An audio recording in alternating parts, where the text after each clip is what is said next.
আসসালামু আলাইকুম। আমি তানজিলা জান্নাত সূচনা চলে আসলাম আমার পেজ সূচনা কালেকশনের পক্ষ থেকে। আসলে পেজও না, আমি প্রোফাইলে দিব ভিডিওটা।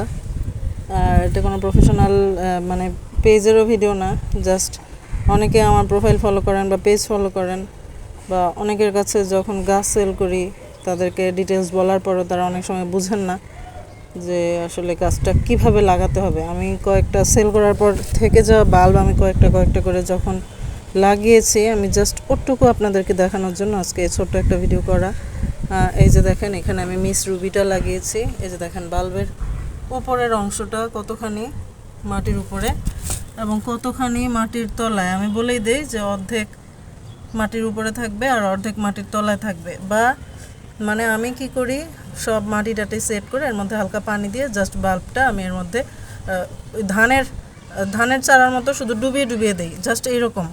এই যে দেখেন এখানে, এটাও আমি নতুন করেছি, এটা লাবু ফারাসার বাল্ব। এগুলো আগের করা, এগুলো আস্তে আস্তে মাটির তলায় চলে গেছে। এগুলো সব আমার থেকে যাওয়া বাল্বগুলো আমি যখন রিপোর্ট করেছি আবার সেইগুলা সবগুলা। এগুলা প্রতিদিনই আমি একটা করে লাগানোর চেষ্টা করি। এই কয়েকটাই আমি করতে পেরেছি, আরও আছে আমার নিচে আছে অনেকগুলা, গ্যারেজের মধ্যে অনেকগুলো আছে। গ্যারেজ তো না, ছোট একটা জায়গা আছে আমাদের স্পেস সামনে, ওইখানে অনেকগুলো আছে।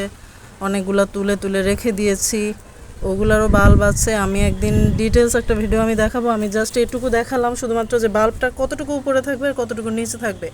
আমার মাটিগুলো কিন্তু ঝুরঝুরা, এখানে হয়তো আপনাদের কাদা মনে হচ্ছে, কিন্তু মাটিগুলো কিন্তু একদম ঝুরঝুরা। আমি তলা থেকে বাল্ব টান দিলেও কিন্তু সাথে সাথে উঠে আসবে। তো আমি এই জন্য কিন্তু সাদা বালিটা ইউজ করতে বলি সব সময়।